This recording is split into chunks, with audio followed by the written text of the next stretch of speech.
Okay, I like Travis still. You know what's funny is I read a review of, we're talking about season 2, episode 7, the mid-season finale, episode 7 for Fear the Walking Dead. Thanks for tuning in. I read a review online that said like that they didn't like Travis. They thought his decision making was stupid in this episode. Really? And then they really liked. Now remind me of her name. Travis's wife. What's her name? Oh my God! They yelled it so many times at the end. What was it? Madison, right? Madison. Madison. Yeah, Madison. And I'm flipped. I'm with you. Like I liked Travis in this episode because Travis is just kind of like he's like given up. He's like, okay. Yeah. He's basically like, fuck this. Everything is the worst. I'm gonna go talk to my son. Yeah. Because he's still alive. Yeah. And he's obviously an idiot. Yeah. And so I'm just gonna talk to him. Yeah. And follow him. Yeah. So at the end, he's like, you didn't see me. I'm still working things out with my son. Yeah. I don't think that's a crazy thing. No. For a character or a father character to like do. No, the only other, and what other option did he have? He could drag him back physically the whole way, which is like, that's not going to work. Yeah. If you're trying to change somebody's mind, that's not going to work. I also felt like Madison in this episode was the epitome of like, stop judging everybody, walking around, kind of thinking that you know best, and not adequately explaining yourself. Yeah. When she's like, get it through your head, she's our enemy, or that woman is dangerous, talking about Celia. That's my favorite part of the episode, where she goes, that woman is dangerous, like, don't talk to her. And then Nick is just like, she just lost her son, I'll talk to her, and then we can stay. And she's like, don't. And I'm like, no, he absolutely had it right. The show should be about human beings talking to one another. Yeah. As best they can to be human beings. And I feel like everybody in the show, all the characters have like thrown in the towel way too fucking early. Like one thing goes wrong and then Madison's like, we have to leave. Yeah, and it's like so stupid. Yeah. Stupid. Nobody can communicate with each other at all. It's so frustrating. At all. So you still like Travis? I like Travis in this episode because it's like, yeah, man, when it comes down to the apocalypse, what are you going to do? You're going to go after your kid. That's what you're going to do. If I don't have a kid, but if I did, I'm sure that's what I'd do. He hasn't been bitten yet. Yeah, he's not like, bitten. Like, in this world, it should be to the point where no one's a lost cause until they've been bitten. Yeah, until they're dead. And yet, there are characters in this show who... And did they do it this way in The Walking Dead? I feel like, even in The Walking Dead, they let Shane get to be that point where he was that Shane. Yeah. Before they're like, he's a problem. Yeah. Do you know what I mean? Yeah, yeah, because everyone's like, at least they're alive. Yeah, like, it's survival. It's like, we need people in survival. And. But I liked... Okay, I actually liked, what's his stupid fucking face? His kid? Chris? Mm-hmm. Pulling a gun on a kid? At least he went all the way back. Sure. Because before it was like, did he grab the knife by accident? Sure. It was like, we never made a decision with him. But at least this time it was like, oh, he kidnapped a fucking 4-year-old. Mm-hmm.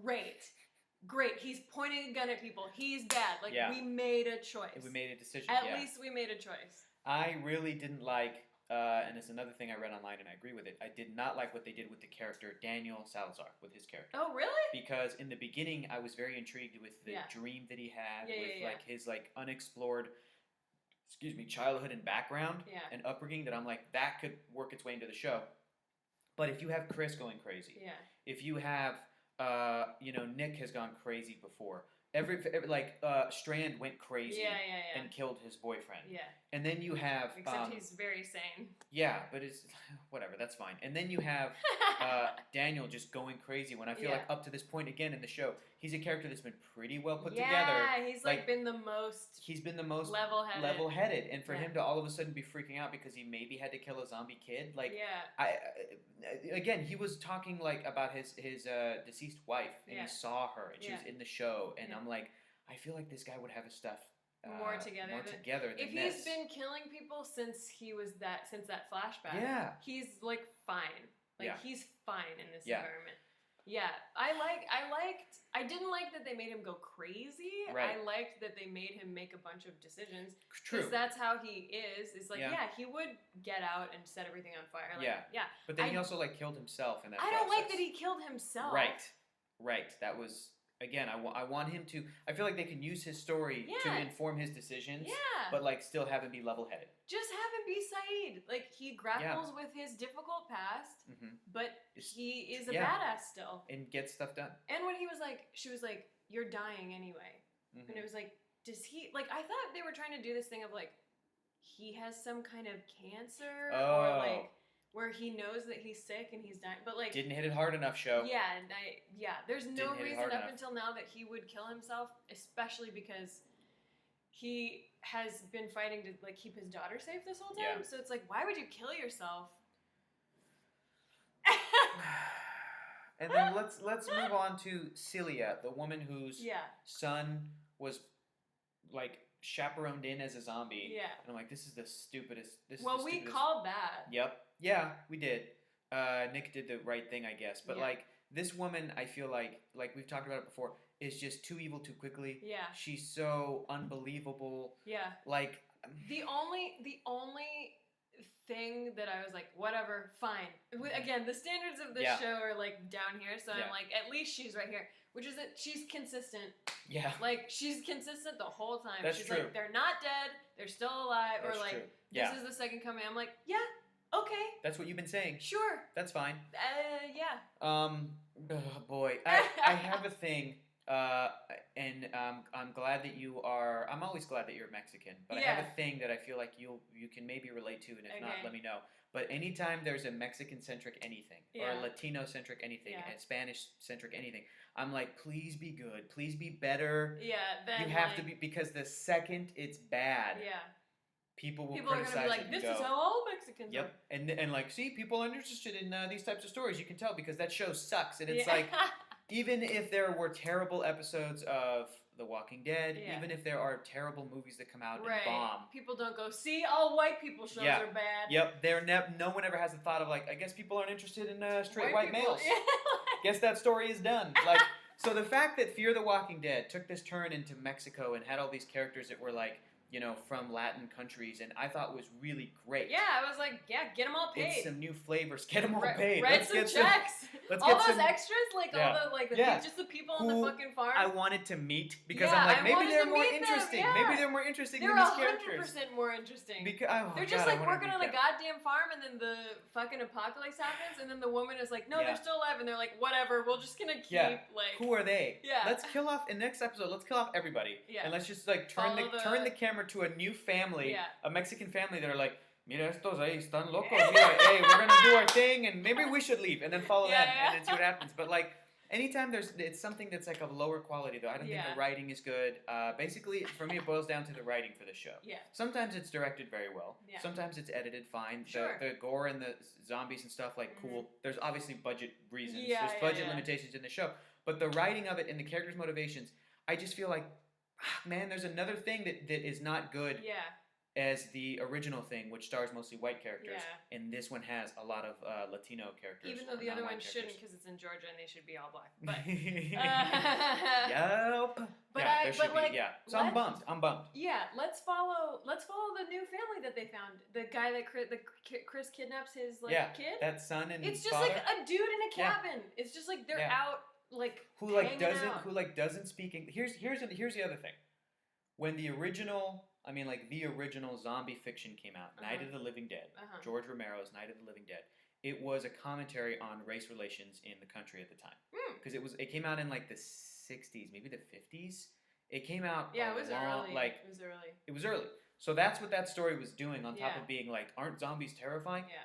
How about you do a zombie story or a show where there is a guy who doesn't speak English, who's a father, who his son speaks some English, and he's like, he just like, and maybe his wife dies or something, grabs everything, tries to cross into the United States, and use that as a means to tell an immigrant story and what it's like to be an immigrant in the United States today, but zombie background. But like, tell that story and all the stuff that's happening in this country, which is so relevant because you have people running for president, talking shit about Mexicans in generalities, like all and how America is responding to that right now. Do that in a show. Yeah. For the love of God, have a good portrayal of a Mexican in media, because otherwise people are going to believe Donald Trump when he says they're only bringing us criminals and rapists and drug dealers. Yeah. If you just show a real person's life, like that's why representation in media counts. That's why it matters. Because it goes out to everybody. And it's not just Latinos. It's everybody. Any marginalized people, anybody who has a struggle, especially in this country, in the United States. If you can point to things that help our country become more socially aware, to just become more empathetic and sympathetic to other people's lives. You can point to how the gay community has struggled. Yeah. But you can look at shows like Ellen was a huge show, her sitcom where that character came out. Things like Will and Grace. Yeah, Will and even Grace for is like huge. this is not even close, but like even Nerds have gotten some help from the Big Bang Theory. What is show like is Nerds? Nerds have gotten some help from the Big Bang Theory. Like I can have conversations about my life experience as a nerd and as a geek to people who would otherwise never be. But if they watch that show, they're like, "Oh, I know your life. You're like a normal person." That's helpful. That's not the same as what it's like to be gay or black or Latino or anything in this country. I'm just saying that when there are shows that put to spotlight that normalize and humanize someone's a category that normalize and humanize. Normalize and humanize because we're human beings. I loved the joke between them. It would like even though what's his name Daniel like wasn't in on the joke, when she was like, "You think I would poison a good pozole?" I was like, "Yeah." She wouldn't. Yeah, that was great. She wouldn't do that. That was great. The rest of the show's terrible, but that was great. That was great. I'm looking at my notes here. Yeah, I really wanted to meet the other characters on that compound. Because I feel like even though we arrived, we haven't seen the rest of that. The only one we meet, this is like messed up. Now that I'm thinking about it, the only Mexican character that we get to know, because Daniel and his daughter are not Mexican, they're El Salvadorian. Yeah, I think so. Somewhere else. Is the crazy lady who's in charge? Yes, Celia. I like that she's powerful and in charge. Sure. Like I like that. I just don't buy it. But she's also bonkers. Yeah. And but who else? Like, what other Mexican characters have we gotten to know? Zero. Yeah. And except for her son who died immediately, and the farmhands we don't get to know because apparently farmhands don't count. And then we met that guy with this kid who his son got kidnapped, and he was like a nice guy. He's just going to be an extra. We're not going to meet that character again. Because he was like cool. Chris and Travis are going to keep going somewhere. Yeah. I mean, that's the interesting thing is that we are a show following characters that went into Mexico. Yeah. And we're not really interacting. We didn't even meet any we went to fucking Mexico and we got to know one Mexican character who's bonkers, and everybody else was a guard who shot at us. Sure. Or farmhands who don't get dialogue. Basically, right? Am I crazy? It was a guy, like the guy, we met like the guy who got cut in the face, who was like, he was very nice to Daniel. Yeah. Despite being cut in the face. Yeah, totally. Which is like great. Like, portray him as a nice guy, I guess. Yeah. They're all like, sympathetic. And it's frustrating, again, not just because we're Mexican and we're talking about like representation, but also just like, if we step back and just look at it as a show. Yeah, it's like we went to Mexico. Let's meet the people. The people that are also surviving in the zombie apocalypse. We've been talking about the missed opportunities on this show. Yeah. And to blow up this world and to really see how societies and governments crumble and to see, and we just went to this isolated compound. And we're not even meeting anybody. We met the people in the church and they died instantly. Yeah.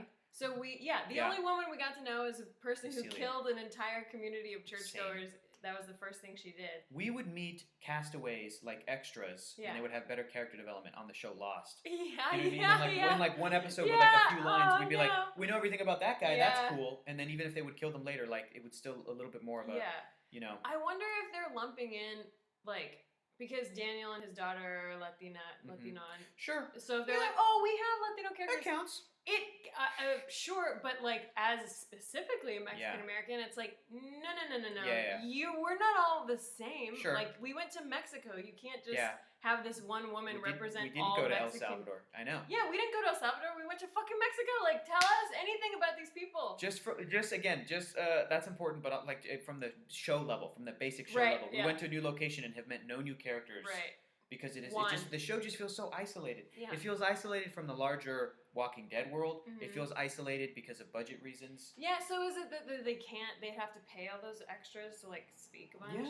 Yeah, they have to write characters and pay actors and cast them. You're talking about the work of putting in to do a show. They would need to do a show. Basically, is what we're asking for. They'd have to do like a show, like a show with better characters and stuff. I thought that Strand was real dumb. I mean, it's a little bit more true to form because of just how mean he was to Madison, where he's like, "We're not friends." Yeah, that was great. I was like, "Okay, you're an asshole still." But I like that because he's about to get kicked out of the compound, and he's like, "Don't act like we're friends." Because that was bullshit when she was like, "I wish I could do something." I was like, "Bitch, please, you can do whatever you want." Yeah. you've done whatever you want up until this point. Like, she was like, my hands are tied. My hands are tied, I can't do anything. And it's like, yeah, well, Daniel set the fucking place on fire. So you can do something. I did not like Madison in this episode. I really, no. I want a character who is just, with every zombie thing, you want a character who you look at and you're like, that's what I would do. Yeah. That's me, that's how I would react. Yeah. You know, and maybe they're splitting Madison and Travis because Travis is like the nice version and Madison is like the mean version. But I can't. It's like it's too frustrating to only identify with like I want them. I need a Rick. Yeah. Right? Yeah. Rick in the comic book and in the show and in the early thing, he was the hero character. Yeah. And he wasn't much more interesting than that, other than he lost his wife and he lost his son, and then when he found them and you're rooting for him, and even before he had time to like deal with that, he was like, well, we got to go save some other people back into Atlanta. Like, it was always just move, survival, and we need a character like that. We need a Rick. Yeah, we need a Rick. Yeah. Or maybe Strand is gonna become Rick. I don't know. I wouldn't root for him. That's the like thing. Like, still, okay, that's fine. Because he's so matter of fact. If there was anybody on the show who could become Rick, I think it would be Travis. He's sort of he will if he gets his fucking shit together. Male hero, he gets his shit together, which is why I want either Chris to die, his son to die, or like to just stop being a baby and and have a little edge to you, but be on our side of humans. Yeah. And then to have all the rest of the people just be like, we have to stick together. There's no other choice. Madison is like, he's scary. I'm like, you could take him. Like, there's I don't. Can we talk about Nick walking away? Yeah, that was dumb. That was because of pozole. That's dumb. That's basically it. That pozole was not that good. It must have been very good. Yeah, it must have been the best. I know that Celia's dead, but I'm gonna stay on this compound with all these zombies. I know that Celia's dead. What's her face is dead. Or I mean, Daniel's dead. Everyone else that I know at this compound is dead. And the only people that I know are either walking away in the desert or are in this truck, and he's like, I'm gonna hang out with the zombies. Yeah, Bye, Mom. I live here in the zombies now. I'm gonna go back into the kitchen and try to make pozole again because it was so good. Stupid. It was so dumb. Have the character go with you and just have an edge to you. You know what I thought was gonna happen, and I was like, okay, cool. That will change the relationship. Is that he was gonna go with them, but he was just gonna be emotionally shut off from his mom. Absolutely. And I was like, cool. That would change the dynamic of the show. Absolutely. That would, create some kind of interest, but he just chose to live among the dead, and it's like, and his logic of like, I can't die is like, no, if that's true, you wouldn't bother to cover yourself in blood every time. Yeah. It's not you, it's that you're covered in blood. And Anybody can do that. What a stupid way to live. Yeah. Why not try to kill zombies instead of like, oh, this is easy. All we have to do to live amongst them is to cover ourselves in blood all the time. Like, you're an idiot. What kind of a life is that? Yeah. What's the point? I want these characters to try to be building a life. I want there to be like an end goal. I want one of them to have a plan because now the compound is ruined. It was stupid. It ended up being stupid. What is he gonna do? Like, in his mind at that moment, was he like, I'm gonna eat grapes off these dead grapevines? Yeah. And live among the dead and just what do you think's gonna happen when the show comes back? What do you think's gonna happen in episode 8? Like, how are the characters either gonna come together or stay apart? What do you think? I guess Nick is gonna go find Travis and Chris. Okay. Because what the fuck else is he gonna do? Yep. Now that everything is on fire. Yep. They're gonna go try to find the boat, and the boat will either be there or it won't. And then I guess they're gonna find Nick again at some point.